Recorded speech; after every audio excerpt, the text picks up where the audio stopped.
오늘 말씀은 에스겔 8장입니다.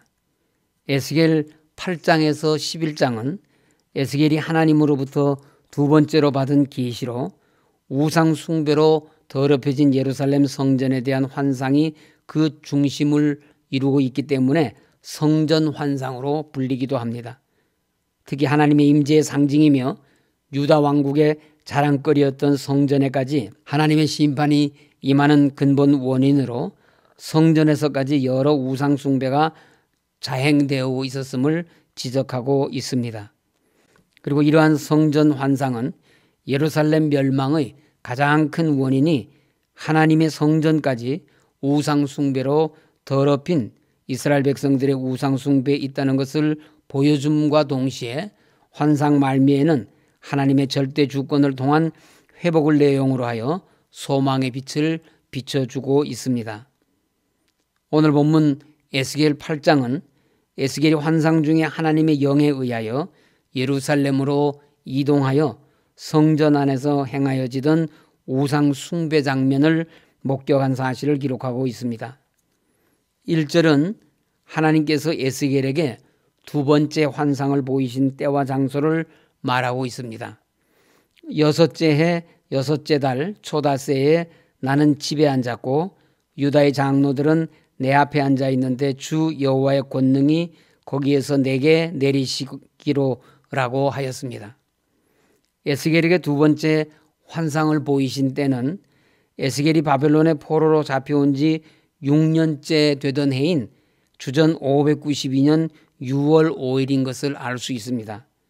또한 이때는 에스겔이 처음 환상을 주신 때로부터 14개월이 지난 때로 430일간 좌로나 우로만 누워 지낼 것을 명령하신 기간과 일치하는 기간입니다.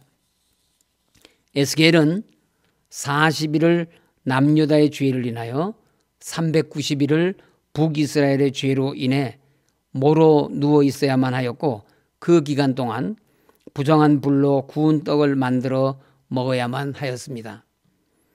2절에서는 에스겔이 두 번째 환상을 체험할 때 목도한 하나님의 영광의 형상에 대해 말하고 있습니다. 여기에 보면 하나님의 형상은 불같은 형상을 하고 있는데 허리 아래는 불 같고 허리 위로는 광채가 나는 불에 달구어진 쇠 같다고 하였습니다. 에스겔은 하나님의 영광의 형상을 보되 그것도 확실한 형상이 아니라 불 같은 것을 보았습니다. 그런데도 에스겔은 그것이 하나님의 영광의 형상이라는 것에 전혀 의심하지 않았습니다. 왜냐하면 하나님의 말씀이 그 영광의 형상은 하나님이시라는 것을 분명하게 증거해 주었기 때문입니다. 우리는 하나님께서 에스겔에게 놀라운 계시를 주시기 전에 하나님의 형상과 영광을 그로 하여금 목도하게 하신 이유가 있음을 깨달아야 합니다. 그것은 에스겔이 환상 중에 예루살렘으로 이동하여 예루살렘 성전 안에서 본 곤충과 짐승의 형상을 한 우상들이나 사람이 상상하여 새겨 만든 온갖 가정한 우상들과는 전적으로 대조되는 하나님의 영광을 목도하도록 하기 위해서였습니다.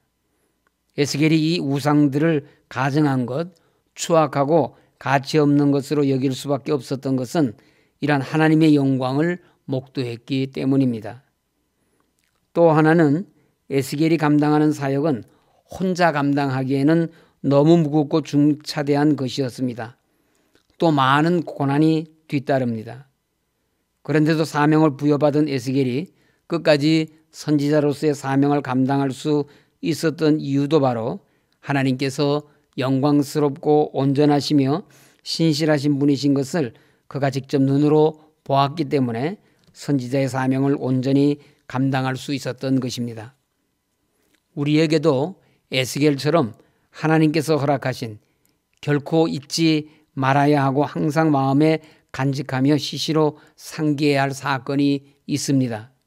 그것은 십자가 사건을 통해 우리를 구원하신 예수님, 즉 하나님의 영광의 형상이신 예수님이십니다. 이 같은 놀라운 영적 경험을 한 우리가 어떻게 하나님 대신 우상을 섬길 수 있으며 존귀한 것을 세상에 헛되고 허무한 것과 바꾸겠습니까? 5절부터 18절은 여호와의 영을 따라 환상 중에 목격한 성전 안 곳곳에서의 우상 숭배 행위에 대하여 말씀하고 있습니다. 5절과 6절을 보면 질투의 우상이라 불리는 우상이 세워져 있었는데, 여기서 말하는 질투의 우상이란 하나님의 질투를 유발하는 우상을 말하는 것입니다.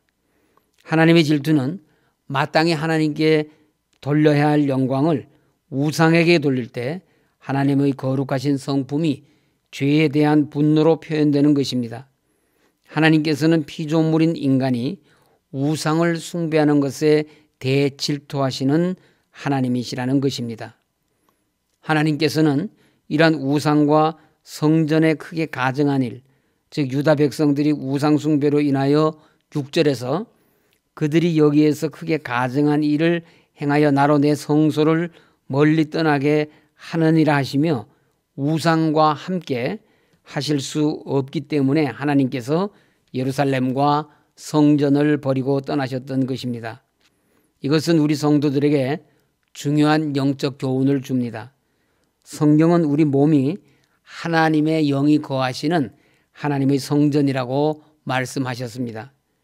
우리 믿는 자들은 하나님의 성령이 거하시는 하나님의 성전입니다. 그렇기 때문에 우리 성도는 하나님의 성전인 우리 안에 하나님의 질투를 일으키는 우상을 세워서는 안 됩니다. 우상이란 우리가 하나님보다 더 사랑하고 의지하는 모든 것을 말합니다. 우리가 만일 하나님보다 더 사랑하고 의지하는 것이 있다면 그것이 바로 우리 안에 우상을 세우는 것입니다. 그런 점에서 우상은 재물이나 권력과 학식이나 또 우리의 자녀가 될 수도 있습니다. 그리고 하나님께서는 이런 우상을 안고 사는 우리를 떠나실 수밖에 없습니다. 그러므로 성도님들은 말씀의 거울에 비추어 하나님보다 더 사랑하는 우상이 내 안에 있는지를 살펴보아서 마음과 영혼을 깨끗하게 하시기를 바랍니다. 영광의 하나님께서 성도님들 안에 거하시도록 하십시오. 영광의 하나님께서 내주하시면 성도님들의 삶도 영광스럽고 거룩하게 될 것입니다. 7절부터 13절은 성전 뜰문과 연결된 다만의 은밀한 처소에서 행하여지던 70인 장로들의 우상 숭배에 관한 환상입니다. 이 비밀 공간에서는 70인 장로들이 각종 우상의 형상을 사방 벽에 그려놓고 우상 숭배 의식을 하고 있었습니다. 12절을 보시면 유다의 장로들이 자신들의 우상 숭배를 합리화하면서 우리를 보지 아니하시며 여호와께서 이 땅을 버리셨다고 말하고 있습니다. 장로들이 이런 말을 하게 된 데에는 당시 유다가 처한 상황과 밀접한 연관이 있습니다. 당시 유다는 바벨론에게 1차, 2차 침략으로 땅은 황폐해지고 많은 백성들이 죽임을 당하였으며 살아남은 백성들 중에서 많은 사람들이 바벨론의 포로로 잡혀갔습니다. 또 남은 유다 백성들은 기근과 전염병, 바벨론에 바쳐야 하는 많은 조공으로 인해서 고통이 심했습니다. 이것을 표면적으로만 보면 하나님께서 유다를 돌보시지 않고 버리신 것처럼 보였습니다. 이것을 두고 장로들은 하나님께서 자신들을 돌보아 주시지 않고 버리셨다고 주장하면서 그들의 우상 숭배를 합리화한 것입니다. 그러나 사실은 유다가 왜 그러한 고통을 당해야만 했습니까? 하나님께서 그들을 돌보시지 않았어도 버려서도 아니었습니다. 유다 백성들이 하나님을 바라보지 않았고 하나님을 버렸기 때문이었습니다. 이와 같이 실패의 원인을 하나님께로 돌리는 것은 죄로 인해 타락한 사람들이 지니는 전형적인 특징이라는 것을 우리는 알아야 합니다. 그들은 자신의 악한 행위에 대해서는 합리화하고 핑계를 댑니다. 죄를 합리화하고 실패를 자기 안에서가 아닌 외부에서 찾고 또 다른 사람 탓을 한다면 그 사람은 자신의 실패를 회복할 기회를 잃어버리고 말 것입니다. 어디서부터 어긋나게 되었는지를 정직하게 돌아보고 자신의 연약함과 허물을 인정해야 합니다. 통해 자복하는 진실한 회개로 회복의 은혜를 하나님 앞에서 구해야 합니다. 그렇게 할 때 신실하시며 은혜로우신 하나님은 우리를 다시 일어설 수 있게 해주시고 더 나은 미래를 향한 도약의 발판까지도 허락해 주실 것입니다. 14절에 그가 또 나를 데리고 여호와의 전으로 들어가는 북문에 이르시기로 보니 거기에 여인들이 앉아 담무스를 위하여 애곡하더라고 했는데 담무스는 바벨론의 우상이었습니다. 또 16절에 그가 또 나를 데리고 여호와의 성전 안뜰에 들어가시니라. 보라, 여호와의 성전 문 곧 현관과 제단 사이에서 약 25명이 여호와의 성전을 등지고 낯을 동쪽으로 향하여 동쪽 태양에게 예배하더라고 하였는데, 이것은 대제사장과 24반열의 24 제사장들이 성전을 등지고 동쪽을 향하여 태양신 숭배 의식을 하고 있었습니다. 이것은 한마디로 말해서 하나님의 성전은 유일하신 하나님만을 예배하는 곳이 아니라 이방 모든 우상들을 위한 만신전으로 전락하고 만 것입니다. 이것은 거룩하신 하나님을 이방 신들 중에 하나로 여기는 신성 모독 행위로서 하나님께서 결코 묵과할 수 없는 일이었습니다. 그러므로 하나님께서는 하나님의 영광만 훼손시킬 뿐인 예루살렘 성전을 파괴하고 성전을 더럽힌 유다 백성들을 심판하시기로 하신 것입니다. 구약시대에 예루살렘 성전을 하나님의 임재의 상징적 처소요 하나님의 이름을 두시는 곳으로 삼았다면 오늘날에는 우리 성도들을 하나님의 성전으로 삼고 하나님이 거룩한 영이신 성령께서 우리 안에 머물러 계십니다. 이것이 우리 성도들이 우리 몸을 거룩한 하나님의 전으로 지키지 않으면 안 되는 이유입니다. 만일 우리가 우리 몸을 더럽힌다면 그것은 하나님의 성전을 더럽히는 행위로서 하나님의 준엄한 심판을 피할 수가 없습니다. 그러므로 우리는 하나님의 거룩하신 영, 성령께서 거하시는 우리 자신을 모든 죄와 우상으로부터 거룩하게 지켜야 하며 하나님께 거룩한 산제사를 드리는 신앙생활로 하나님께 영광을 돌리는 주의 백성된 삶을 사시기를 간절히 소원합니다. 아멘. 기도하겠습니다. 하나님 아버지, 우리들 속에 하나님보다 더 소중하게 여기며 섬기는 우상을 다 제거하여 주시옵시고 오직 하나님만 바라보게 하시고 성령님께서 거하시는 거룩한 전으로서의 성도의 삶을 살아가는 저희들이 될 수 있도록 인도하여 주시옵소서. 하나님께서 지난 한 해 동안에도 우리 몸 대신 서울교회를 지켜주시고 하나님의 은혜 장중에 붙들어 주심을 감사드립니다. 많은 고난과 혼란 가운데서도 우리들을 눈동자와 같이 지켜주신 하나님께 찬송과 영광을 올려드립니다.